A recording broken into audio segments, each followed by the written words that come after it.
Rasakan dan yang kita sudah alami, kita ini banyak kenalan.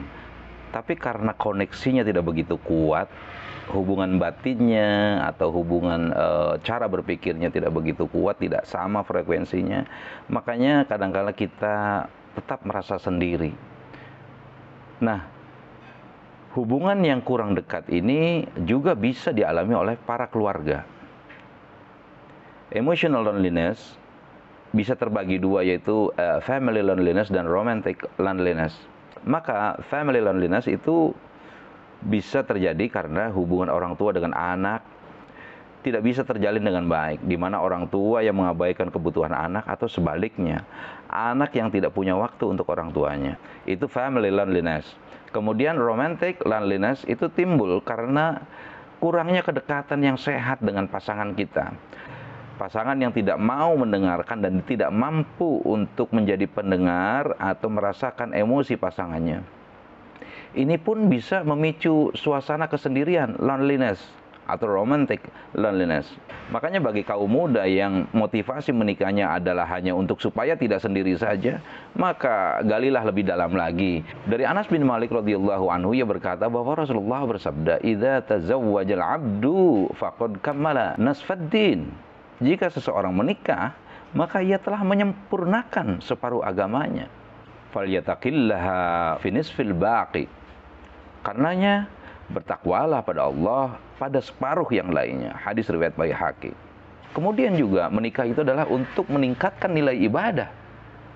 Semua ibadah yang diberdirikan di atas rumah yang disebut rumah tangga, maka itu adalah sebuah ladang subur yang akan menjadikan permata-permata menuju jalan-jalan surga. Bahkan berhubungan suami istri adalah termasuk sedekah. Demikian agama kita memberikan suatu pandangannya tentang jima. Sebagaimana Rasulullah SAW bersabda, "Wa fi bud'i ahadukum shadaqatun."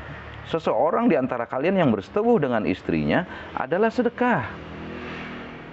Para sahabat heran dengan pernyataan Rasulullah itu. Maka mereka bertanya, "Qalu ya Rasulullah, ayati ahaduna syahwatahu wa yakunu lahu fiha ajrun?" Wahai Rasulullah, apakah salah seorang dari kita melampiaskan syahwatnya terhadap istrinya itu akan mendapatkan pahala? Qala, Nabi SAW menjawab, "Aro'aitum law wada'aha fi haramin akana alaihi fiha wizrun? Fakadzalika idza wada'aha fi halali kana lahu ajrun." Bagaimana menurut kalian jika seseorang suami bersetubuh dengan selain istrinya? Bukankah ia berdosa? Maka begitu pula jika ia bersetubuh dengan istrinya, ia mendapatkan pahala karena di tempat yang halal. Hadis riwayat Bukhari dan Muslim. Khatiman yang berbahagia, inilah salah satu bagaimana kita memiliki pandangan-pandangan yang tepat, yang bernas di dalam berumah tangga. Situasi yang demikian ini tentu akan mengantarkan pada sebuah rasa yang indah ketika berkumpul bersama keluarga, karena itu merupakan kenikmatan dunia. Tentang rasa nikmat berkumpul dengan keluarga ketika di dunia maupun di akhirat, dalam hal ini Allah Subhanahu wa taala memberikan isyarat, "Walakum fiha ma tastahi anfusakum walakum fiha ma tad'un." Di dalam surga, kamu akan memperoleh segala apa kenikmatan yang kamu inginkan. Dan memperoleh pula di dalamnya apa kenikmatan yang kamu minta. Termasuk di dalamnya kenikmatan ketika berkumpul dengan keluarga di akhirat kelak. Jannatu adni yadkhulunaha wa man salaha min abaihim wa azwajihim wa dzurriyyatihim. Al-ayah. Di surga Aden nanti, mereka masuk ke dalamnya bersama orang-orang yang soleh dari nenek moyangnya, dari istri-istrinya atau pasangan-pasangannya, dan anak cucunya. Itulah kenikmatan yang kemudian disempurnakan di akhirat nanti ketika berkumpul bersama keluarga kita nanti. Maka adalah aneh bila kita lihat sekarang banyak sekali orang yang memilih untuk berpisah dengan pasangannya dan memilih bercerai. Dia merasakan bahwa dengan bercerai pun dia bisa tetap beribadah.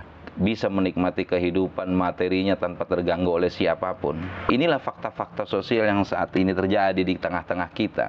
Dengan konteks berpikir ini, kita akan mendapati suatu rasa cinta yang mendalam kepada keluarga hingga di dalam surga, yaitu bersama orang tua, istri, dan anak keturunan kita yang mukmin, yang layak masuk surga. Bahwa anak yang soleh itu bisa mengangkat kedudukan orang tuanya dalam singgasana surga yang lebih tinggi kelasnya. Inilah yang disebut syafaat. Fasilitas yang Allah sediakan agar keluarga bisa masuk ke surga itu bersama-sama. Mereka akan saling mengkatrol, tarik-menarik, agar bisa masuk surga dan berada dalam surga yang tingkatannya sama. Inilah anugerah Allah, agar kita bisa sempurna berkumpulnya bersama keluarga. Tidak seperti di dunia kita, apabila kita ingin memiliki kelebihan materi yang banyak, maka konsekuensinya jarang berkumpul dengan keluarga karena habis waktunya kita untuk mengikuti rapat, untuk mengikuti kegiatan bisnis, untuk mengikuti perjalanan bisnis yang jauh ke antar kota, bahkan ke antar benua. Kembali pada hal ini, apabila anak kita berada di surga yang tertinggi, sedangkan orang tua berada di surga yang kelas rendah di bawahnya, maka sang anak itu akan bisa mengangkat derajat orang tuanya ke surga yang lebih atas. Demikian juga sebaliknya. Disinilah fungsi keluarga, fungsi istri, fungsi anak adalah saling memberikan dorongan hingga kita lepas dari kesepian dunia, juga kemudian kita mendapatkan kehangatan dan keindahan serta intimate yang sempurna di surga. Aqulu qauli hadza wa astaghfirullah li wa lakum. Assalamualaikum warahmatullahi wabarakatuh.